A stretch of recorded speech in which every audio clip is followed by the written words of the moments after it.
So the following is a bit of a random rant that I'm working on right now of basically just I have some ideas. Part of my photographic ideas I'm going to try to turn into a podcast. I'm going to have videos on YouTube, etc. But this latest episode here is just like this is just sort of a test, and it's basically me just ranting about the olden days of photography. This is some old dude. I'm 55. I used to work at a photo lab in San Francisco in the mid 1990s called Faulkner Color Lab, and just the world has changed so much, and I think there's this resurgence of interest of young people who are interested in film photography, and what they know and see, it's different than what film photography was when it was a necessary tool for getting things done. And there's some really fascinating aspects of film photography that I think aren't really well documented, and I hope that maybe I can be part of helping document them.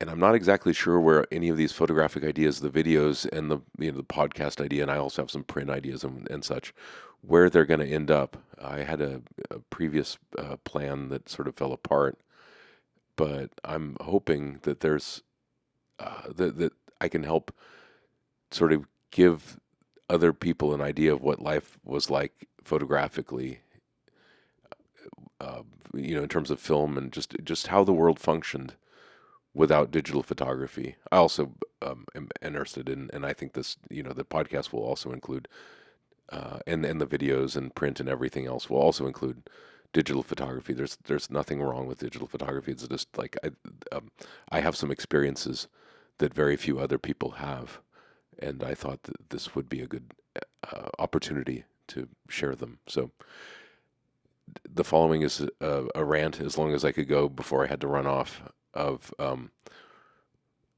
sort of discussing largely Faulkner Color Lab in the mid 1990s in San Francisco on 8th and Folsom. So if you happen to work there before, I'd be curious to hear from you. Maybe you know me. If you have any questions, I'd love send in an audio question or a video question, or uh, just send an email. But here's the podcast.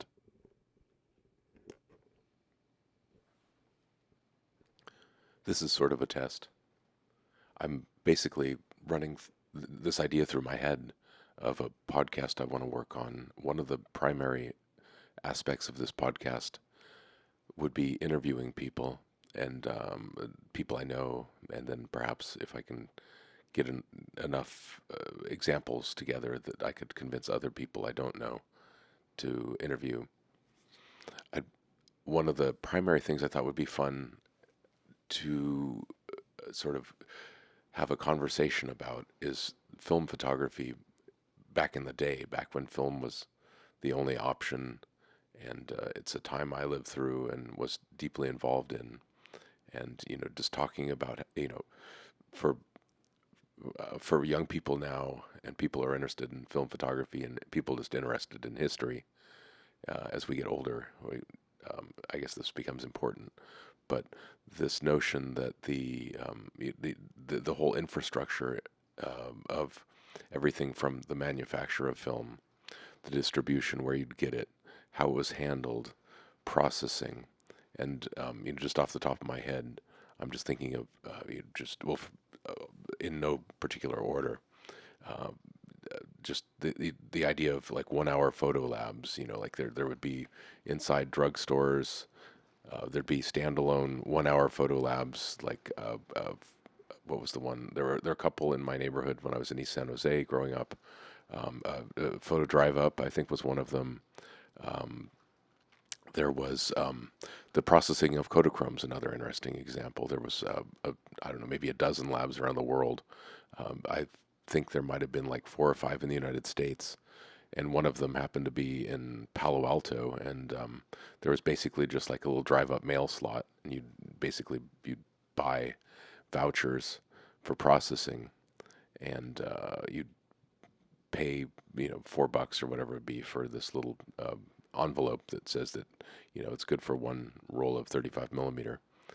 And you could mail it to Palo Alto, or there's a lab in Hawaii, and I think there's one in New York. Whatever. Throughout the country, there are a handful of them. And so the one in Palo Alto, sometimes I just drive up and throw a bunch of rolls of film in there, and a week later or so, they'd show up mounted slides in the mailbox. These sorts of things, I think young people and people in the future that, where this infrastructure is already completely collapsed, maybe 20 years ago. But young people don't have a real sense. They have like these romantic notions of how this world worked, and there's some truth to what people are thinking, and there's also just a lot of fantasy involved.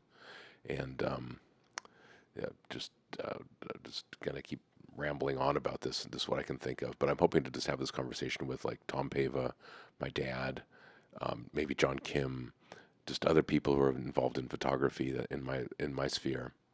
Um, I used to work at Faulkner Color Lab, and I used to work in the E6 window. E6 was a reversal process. A reversal process is something that would make slides or transparencies. So you'd need reversal film, so process E6 film like Ektachrome, not Kodachrome. That was its own special process.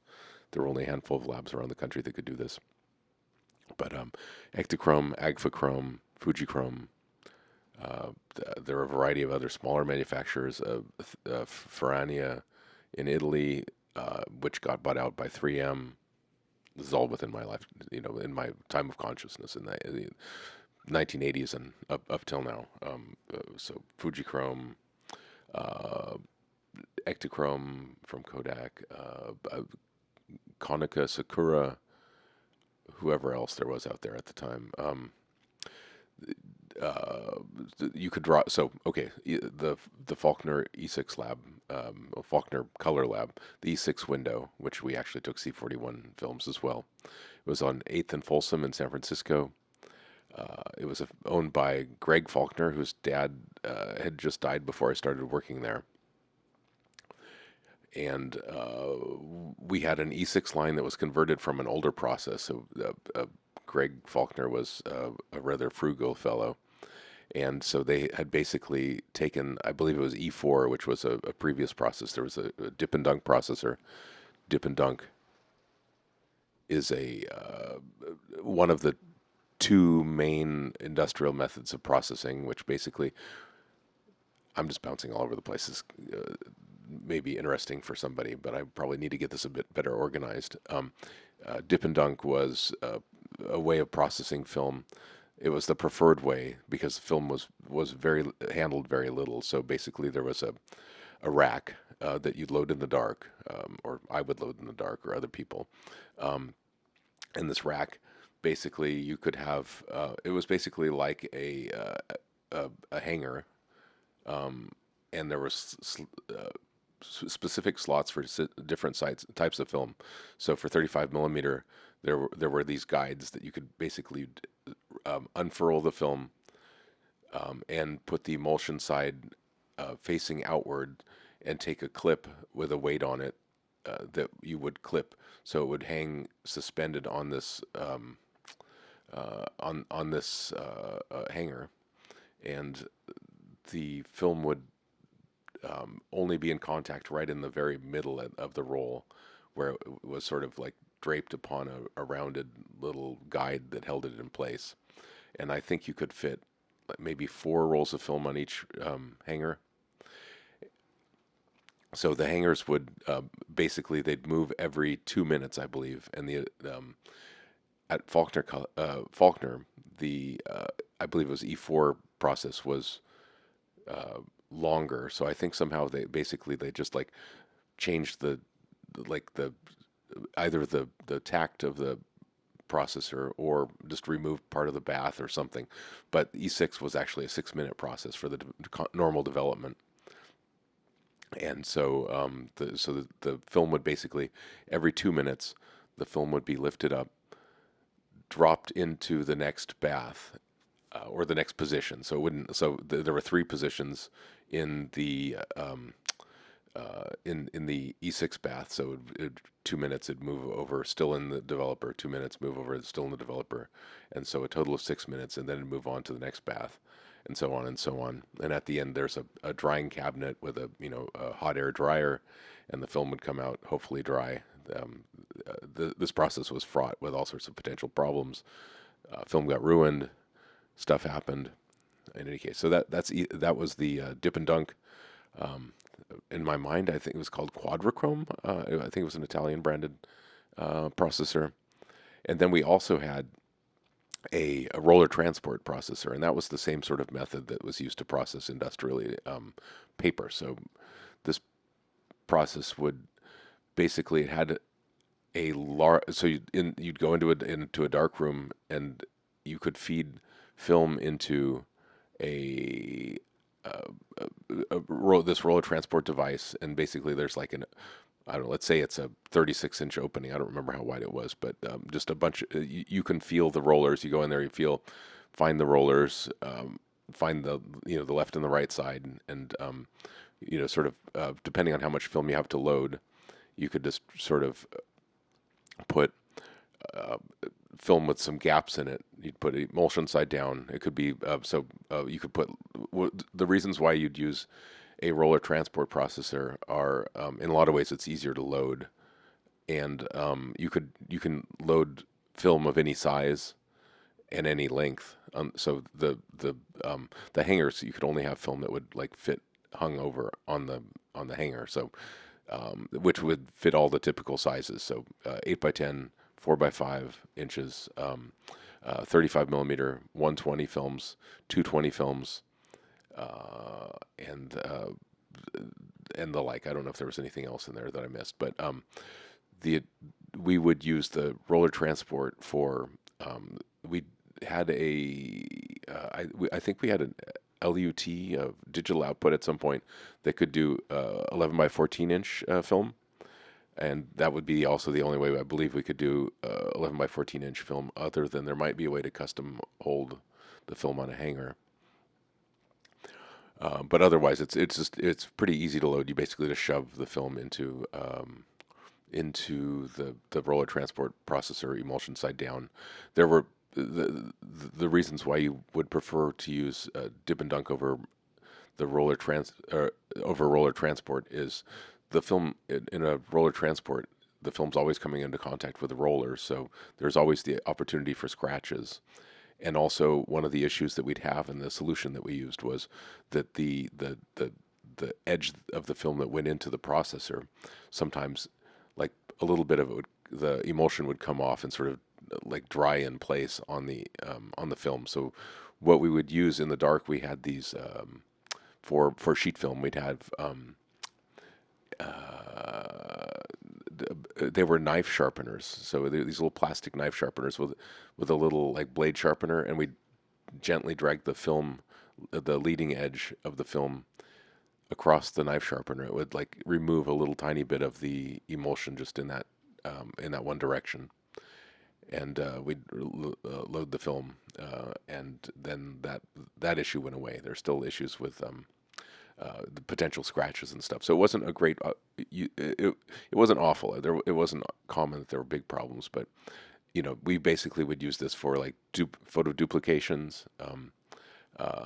Like we had another place I worked after I worked in the E6 part of this lab was doing slide dupes, and we'd have basically I think it was Merrill was the brand slide duper, and basically it was like a color light source with a really large, like a 400-foot roll of 35 millimeter duping film, and a camera of some sort. I don't remember. It was a Nikon or something, and it was something you could automate. So you could just make like 1,000 slides. There was common to do like title slides, for example, for presentations and such, where you'd have multiple copies. And so those rolls would, for one, there's like, if something went wrong, it's just not a big deal. And the film could be of any length too. So if you wanted to do a 50-foot roll, you could do that. But you could also do like a 12 exposure roll. So that 400-foot roll, source roll, you'd have like a the 400-foot roll of a slide duping film, and so there's a cover on that big roll, and there's a take-up side on the other side of the duper, and you'd load the camera, which took a little bit of doing. It took some experience. You'd waste a little bit of film because, of course, when you load it, there's whatever a foot of film that gets exposed to the light. Um, but then after that, you could just do, you could do 3 exposures, you could do 100 exposures. It just didn't matter, and that would be a very suitable thing to do for for the roller transport processor. The We'd also do like other sorts of like copy work and that sort of thing, where that was a common use. And on occasion, we would get like unusual jobs where we had, for example, somebody who did a bunch of aerial work on 100-foot rolls, and they just had some sort of aerial camera that had a 100-foot roll film capacity, and so they would have that processed in the roller transport processor.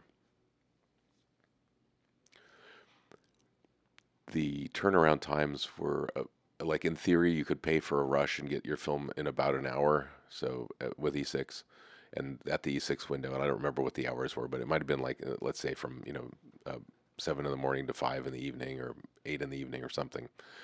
And there were people who'd come in. We had regular clients, and they'd be doing copy work for catalogs or photo shoots of important people, or we had medical work that was done. There was a photographer that he was an ophthalmologist who used to send in like these eyeball photos, and then he also ended up being fairly well known for his art photography, where he used to do like underwater nudes. His name was Howard Schatz.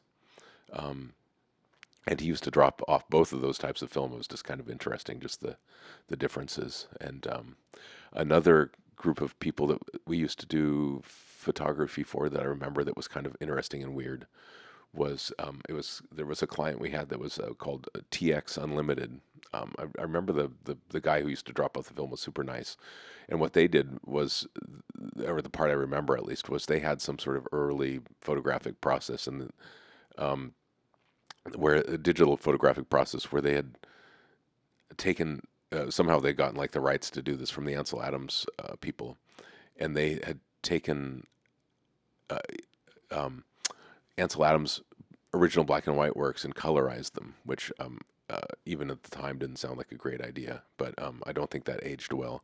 But it was just a time when, like, digitization was just a big deal, and computers were just going. This was the first wave of the internet, the dot-com revolution. It wreaked havoc on San Francisco in the late '90s, mid to late '90s, when I was living there, and just sort of like all these like new people showed up with lots and lots of money, and an idea that may or may not have had merit, and just sort of did all sorts of crazy stuff.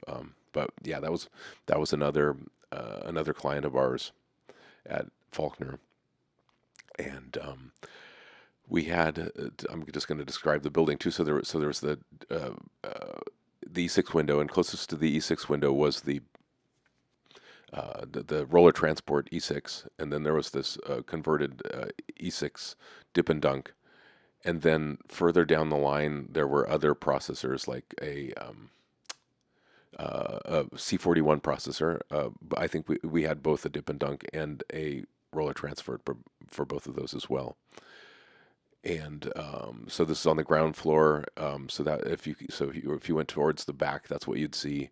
Um, Across from the E6, there was we have there. What did we have there? We had there was a mounting room. So we had several mounters for 35 millimeter. There was an older style mounter that was basically, you had to turn this on and heat it up. So it basically, you'd stack a whole bunch of cardboard mounts in it, and the machine would cut. So you'd like take the roll of film, take it to the like line up the first image with the trimmer, and then you'd turn it on, and basically what would happen is the machine would trim each slide, and hopefully they were all sort of like, there weren't any big gaps in them, but that could cause problems. But otherwise, what would happen is the film would get trimmed and then automatically fed into this thing that would squish the mount, this cardboard mount on it, and melt the mount in place. So the film, like, it would melt the mount closed. It had some sort of adhesive that was heat sensitive, and you'd end up with whatever 36 exposures of mounted cardboard slides. It was pretty primitive and very old style. There's a manual counter, you'd have to reset it, and sometimes I'd forget and have the numbers wrong, which was stupid. Um, the There were plastic mounters too, and we ended up at some point buying this plastic mounter that I was sort of forced to try to sell, like upsell on, and it was a Paycon mounter, and it had these plastic slide mounts which were fine. And it had the capacity to you could put custom text on dot matrix, or so print out. You could put like the name of your photo shoot or whatever on there, or copyright. But it also had the sleever, and you could have the machine to sort of automatically sleeve the film. So typically, if you were doing photography with slides, and it wasn't for a slideshow, which is if you're shooting stock photography at the time, for example, where you'd basically take your photos and sleeve them. You get like you'd buy sleeves, and these sleeves are roughly 8.5 by 11 inches, and the film would go and just sort of be shoved in normally you'd choose these manually, like you'd go and say, I like these photos, and you put them in a sleeve.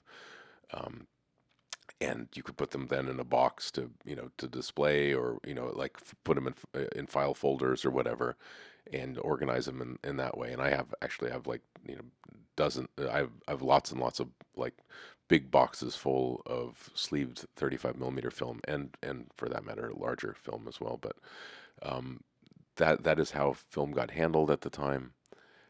And so in any case, there was this upsell that I was encouraged to try to. Actually, I think at some point I was told that was the default method, even though they didn't tell the clients, was that we were to um, sleeve, unless somebody specified otherwise, we'd sleeve the film with the automatic sleeving Paycon process. And then the client got like an extra, whatever, $3 charge or something, and then they'd always complain, which was really quite unpleasant. Um, I'm just going to go through the rest of the lab. So C41 is off. So if you were to walk down the hallway on the right, so there's okay. So on the right, there's the two E6 processors. On the left, there was the slide mounting room that I mentioned. If you keep going down, C41, both roller transport and dip and dunk. I think on the left there was paper processing, which might have been RA4. I forget what the process was. I didn't have much to do with that.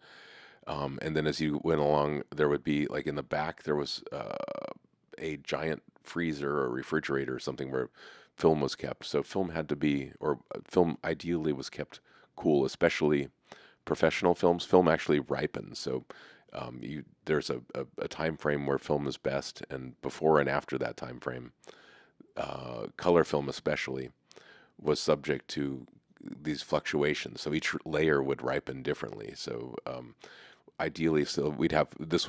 Faulkner was an official Kodak lab, so we used Kodak chemistry and sold Kodak film in the front. There was a showroom that had a bunch of old display cameras, and clients that would come in, and they'd speak to a sales representative. This is people who weren't going to the E6 windows, so those were like regular clients that were in a hurry. But if you just wanted a print made, or you wanted a professional roll of 35 millimeter developed and printed, you'd go into the front part, and there they had a little display refrigerator that had like a lot of the Kodak films of the day for sale at retail prices, which were quite expensive, even in the mid 90s. Like a roll of 35 millimeter 36 exposures Ektachrome would have cost roughly what it costs now, I think. Or actually, I don't know what it costs now, but it'd be about $10. And keep in mind that in the mid 1990s, you could have bought a pretty decent house in San Francisco for $300,000, and you could, I could still buy. This was unusually cheap, so this is kind of like exaggerating things a bit, but on the corner of around the corner from where I used to live on Utah Street in San Francisco. There was a Mexican billiards hall, and I could still buy a Mexican beer in the billiards hall for $1 and play pool for 25 cents. And so yeah, so now I think a Mexican beer in at a cheap place in San Francisco is going to be $6 or $8 or whatever, something ridiculous. And then there's everybody expects a tip now too. That's another rant for another day. Um, I'm just going to keep going through Faulkner, 8th and Folsom. We had um, there was an upstairs, and up there they did copy work. There was a slide duping where I ultimately ended up working. We used to be able to make um, uh, um, digital file transparencies from digital files as well. We had a very primitive, by today's standards, digital output lab, and there were a couple people who used to do like image editing in the 90s. I'm assuming on like the beginning of Photoshop, or I have no idea how that was done. I ultimately ended up taking over the job when they got canned, the people who did that work, and I ended up doing that work, the basic image editing, knowing almost nothing uh, after my colleagues got canned or quit or something, I forget. Upstairs was also, there was like uh, retouching where they do retouching of like actual physical, like uh, with brushes and like a X-Acto knife and that sort of thing, that kind of retouching. Oh, and a spray brush, or what do you call it? A what's the word for that? Whatever. So with like paint that gets sprayed, there's, oh, sorry, missing the word for that, but basically there was this like crazy primitive by today's standards. This was done to prints. You could like have somebody spend 2 hours trying to manipulate the background, or like of a photo or something like that, for one print. They do framing upstairs, so you could have custom framing done. And we had a lunchroom upstairs, and what else? I forget what else was up there. Might have been some offices for the salespeople. So I think I better conclude this for now. But photo nostalgia coming up on another episode. In the city by the bay where the Golden Gate shines, we roam through San Francisco with cameras divine, Ektachrome in our hands, capturing the scenes, chasing after memories like vivid fleeting dreams. Nostalgia in the frame, our colors so sublime, E6 processing magic in its prime. Kodachrome, Fujichrome, Aquachrome 2, slides of our story in shades so true. With our trusty SLRs, we wander and explore through the lens of Time Machine. Thanks to Baby Stat, John Kim, John Halberstadt, Miss Halberstadt, and all of you.